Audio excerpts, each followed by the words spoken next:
We are launching a new partnership here on 2 News. It is called Ask the Pharmacist, presented by Cedarville University School of Pharmacy. Jack Pohl is sitting down with a pharmacist from Cedarville University to get advice on health, medications, seasonal concerns, and everyday topics that impact people of all ages.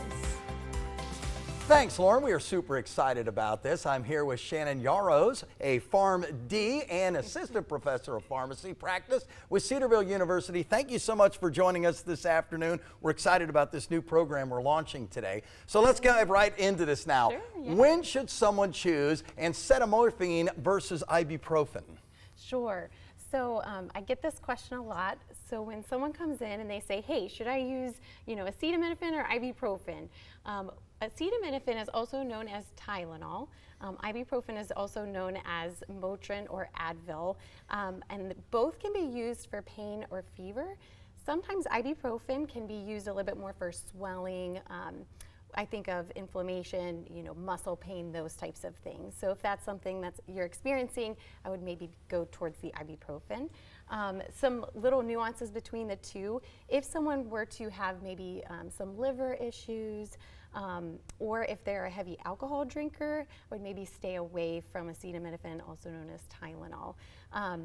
Or if you have stomach ulcers, maybe kidney issues, things of that nature, even high blood pressure, maybe staying away from ibuprofen and choosing the acetaminophen. So those are some differences and some things to bring up to people who ask. Yeah, well, everyone's aware this year that has been one of the worst flu seasons we've seen, and some people saying 25 years. So how do people tell the difference? They wake up, they don't feel well, between a cold and then the flu? Sure. So what I like to tell people is the cold, I think of more congestion, runny nose, maybe some coughing, and some minor fatigue. Fatigue is really that tired feeling that you get. And especially the symptoms when they come maybe a little bit slower. So maybe over a few days, that's when I think of a normal cough.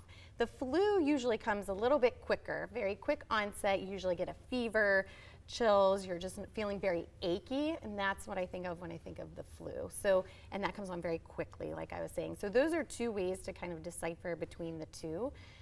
When to seek medical attention, I usually tell, if it's been a while and you're still experiencing those symptoms, or if you're getting worse, if you have a very high fever, or if you have maybe some chest pain, shortness of breath, if you're getting dehydrated, that's when you would want to go ahead and talk to a medical professional, your healthcare professional. So. Well, the next question is all about children, and children specifically who are coughing. How does a parent recognize what to give that child? What is the best way to give the child that product, and choosing that product, and which ones to know are safe? Yeah, that's a great question, because I'm a parent myself. And so what I usually tell everyone is, first, what kind of symptoms is your child experiencing? Because there's a lot of products on the market that have multiple ingredients that do multiple different things. And so we really want to hone in on the symptoms that they're having, and then getting medications that are targeted to that. To know, depending on how old your child is, there are products, depends on the age range and their weight. So you do want to look for products that are marketed towards children, looking at the label that says their age and their weight, and using it that way so it's appropriate. All right. Well, time flies, doesn't it, when It we're does fly. having fun here, but we do appreciate you coming by. Yes, Shannon Yarrows, PharmD, assistant professor with the pharmacy practice at Cedarville University. Yes. Thanks so much. This was fun. We'll do it again. Yes, this was fun. Thank you so much. All right. Now, to ask a question or learn more about the pharmacy profession, visit cedarville.edu/askthepharmacist.